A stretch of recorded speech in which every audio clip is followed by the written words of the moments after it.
So we're here today with Domenic Carosa, who floated the company Destra at 25 years of age, becoming Australia's youngest publicly listed CEO.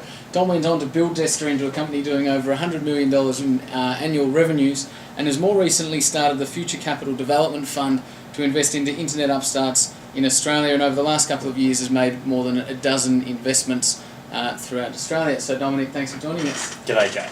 I have always wanted to run an investment company. It was always my goal after Destra to set up a fund, and looked at the Australian marketplace, and you've got the angels will typically invest $100,000 or $200,000, and there are groups of angels, but they're typically not organised per se.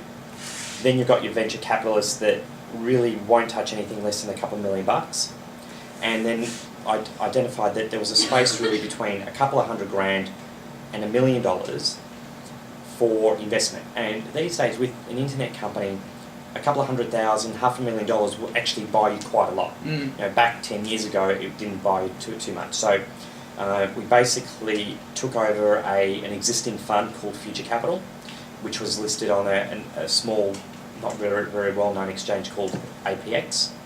We delisted it, took it private. We recapitalised it with a number of investors, such as Danny Wallace, who's one of the directors and core investors in Future Capital, and we refocused it into being solely focused on the internet.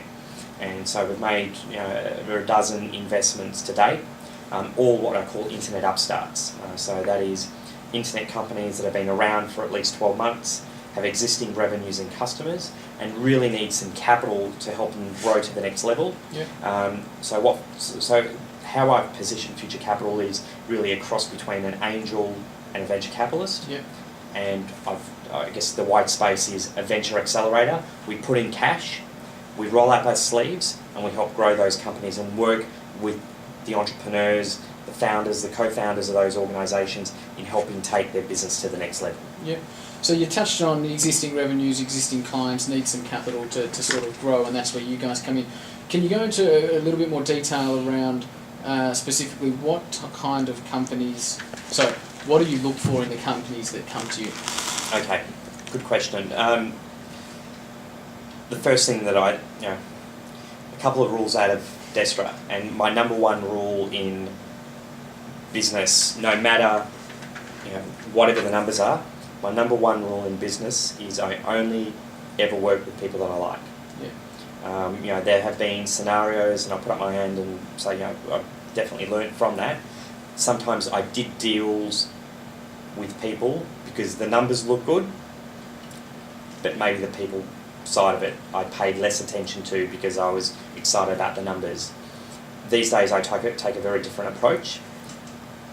I don't look at the numbers, I don't look at the strategy, I don't look at anything. First, I try and understand and build a relationship with the founder, with the CEO, with the key people in the company.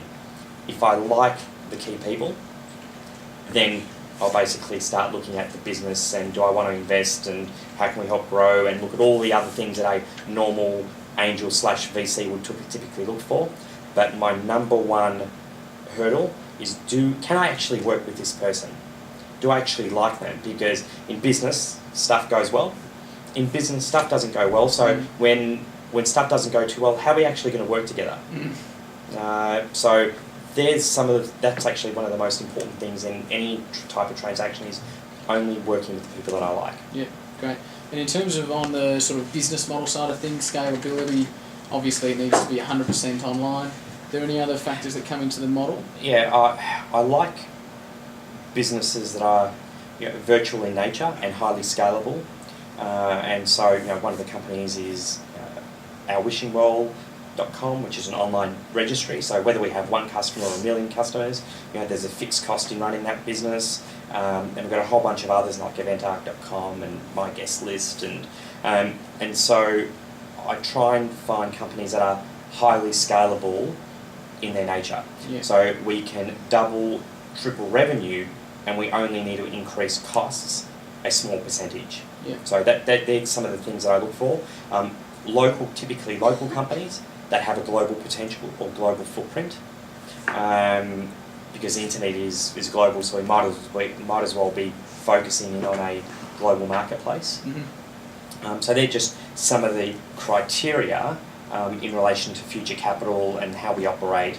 And then once we get involved in the company, we put in some cash. Yeah. We will always join the board, so we'll be part of their the board. Yep. If required, we'll roll up our sleeves and help the companies in the areas that they actually need some assistance, whether it's SEO, SEM, customer acquisition, technology, finance. We'll implement some of those, some of that experience.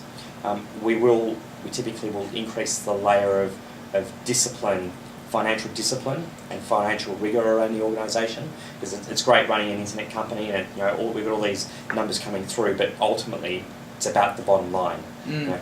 Is this business generating income, and is it making money, or will it be able to make money?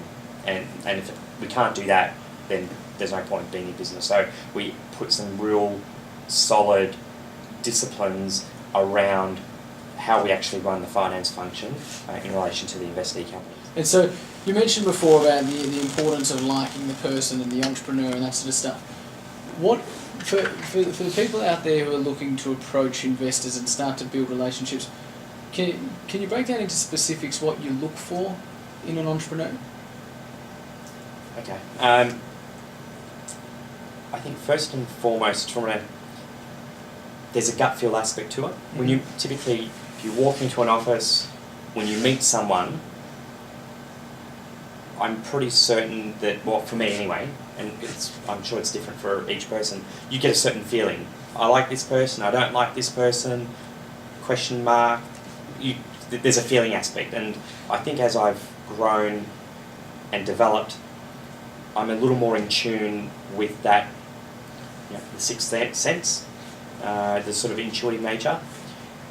What I also look for in an entrepreneur is someone who is open and willing to listen. Mm-hmm. And I guess as part of that sort of process, we'll test the entrepreneur with different ideas. And if an entrepreneur is open, because businesses, in my view, business strategy over time change because of markets, because of competitors, there's a whole bunch of reasons. But what doesn't change is typically the attitudes of the entrepreneur. And if the entrepreneur is open and willing to accept feedback, that for me is tick. That's a really important part of the actual process. I'd rather work with and mentor someone that has the right attitude but may not have the right skills. That is always easier than trying to teach someone who has the skills but has a crappy attitude.